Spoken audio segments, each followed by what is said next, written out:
एक शेल्टर सुरू करायचं आहे हां. या सगळ्याच भटक्या जीवांसाठी. आपण नाही त्यांची काळजी घेणार तर कोण घेणार? ते सुद्धा आपल्या या फूड चेनचा एक भाग आहेत. माणूस फार सेल्फिश आहे रे.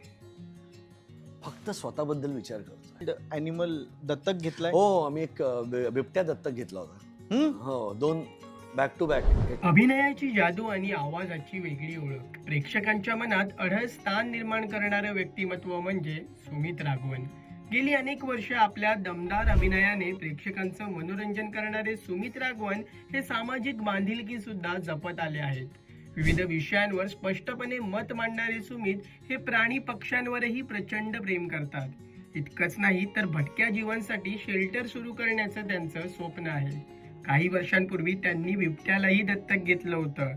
प्रेक्षको, या अनोख्या प्रेमामागची भावना काय आहे याबाबत स्वतः सुमित राघवन यांनी लोकमत फिल्मीच्या नो फिल्टर या खास कार्यक्रमात नेमकं काय सांगितलंय पाहूयात. मला जाता एक गोष्ट तुम्हाला विचारायची आहे की आम्ही असं ऐकलंय की तुम्ही फार पेट लोकांना जपता. हो हो हो. आणि तुम्ही काहीतरी असं कोणी तुम्हाला फोन करतं कधीही की अरे इथे असं झालंय, इथे मांजरीला असं झालंय, इथे कुत्र्याला असं झालंय. आणि तुम्ही काय प्लॅनिंग आहे तुमचं? असं काहीतरी प्लॅनिंग आहे असं मला कुठून मला पुढे जाऊन स्वतः एक शेल्टर सुरू करायचं आहे हां या सगळ्याच भटक्या जीवांसाठी. मग त्याच्यामुळे नुसतं कुत्री मांजरीच नाही तर कबूतर जरी असेल, चिमणी जरी असेल, तरी मला असं वाटतं की आपण नाही त्यांची काळजी घेणार तर कोण घेणार? ते सुद्धा आपल्या या फूड चेनचा एक भाग आहेत. माणूस फार सेल्फिश आहे रे. फक्त स्वतःबद्दल विचार करतोय. ह्यांचा नाही कोणी विचार करत. त्यामुळे माझ्या गाडीमध्ये औषधं असतात, माझ्या गाडीमध्ये खाणं असतं, आणि माझे असे काही ग्रुप्स आहेत की जे सदैव तयार असतात. त्यामुळे माझ्या पार्ल्यातल्या मांजरींना आम्ही न्यूटर करत असतो आणि ते मी स्वतःच खर्च करत असतो.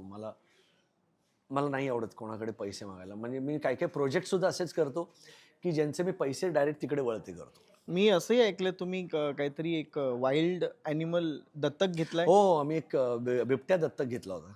हो, 2 बॅक टू बॅक. एक दत्तक घेतला म्हणजे काय मी घरी नाही आणत तो. कसं ते की दररोज पार्ल्यात फिरतो बिबट्या घेऊन. नाही, ते एक काय म्हणू त्याला, एक प्रोसेस आहे ती.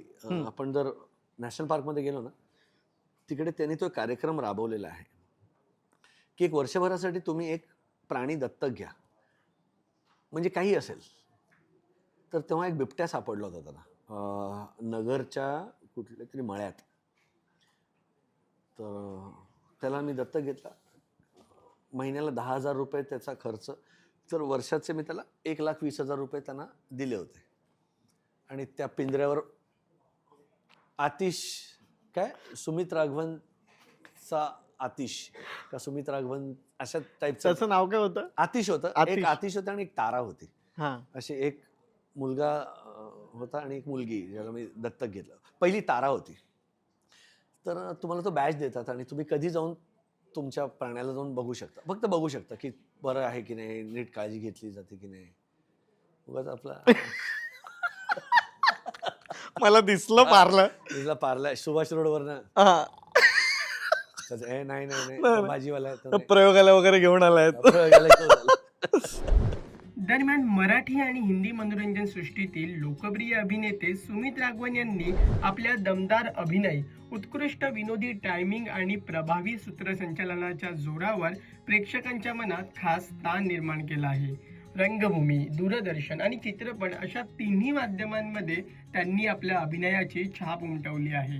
महाभारतमधील बाल सुदामा, साराभाई वर्सेस साराभाई, बडी दूर से आए हैं, वागळे की दुनिया यांसारख्या लोकप्रिय मालिकांमधील त्यांच्या भूमिका प्रेक्षकांच्या पसंतीस उतरल्या आणि त्यांच्या अभिनयाचं भरभरून कौतुकही झालं.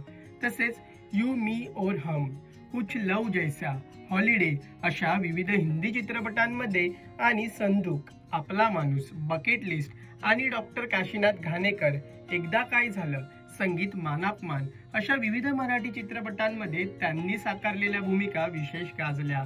सध्या सुमित राघवन हे पत्नी व प्रसिद्ध अभिनेत्री चिन्मयी यांच्यासह ही दोस्ती तुटायची नाही या मराठी नाटकाच्या माध्यमातून प्रेक्षकांचं मनोरंजन करीत आहेत. एकंदरीत अभिनयासोबतच सूत्रसंचालन, गायन आणि रंगभूमीवरील त्यांच्या सक्रिय सहभागामुळे सुमित राघवन हे मनोरंजन विश्वातील अष्टपैलू कलाकारांपैकी एक मानले जातात. प्रेक्षको, हा व्हिडिओ तुम्हाला कसा वाटला?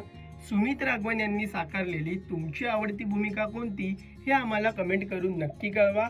आणि मनोरंजन क्षेत्रातील महत्त्वाच्या घडामोडी जाणून घेण्यासाठी लोकमत फिल्मीला सबस्क्राईब करायला विसरू नका. पाहत रहा लोकमत फिल्मी.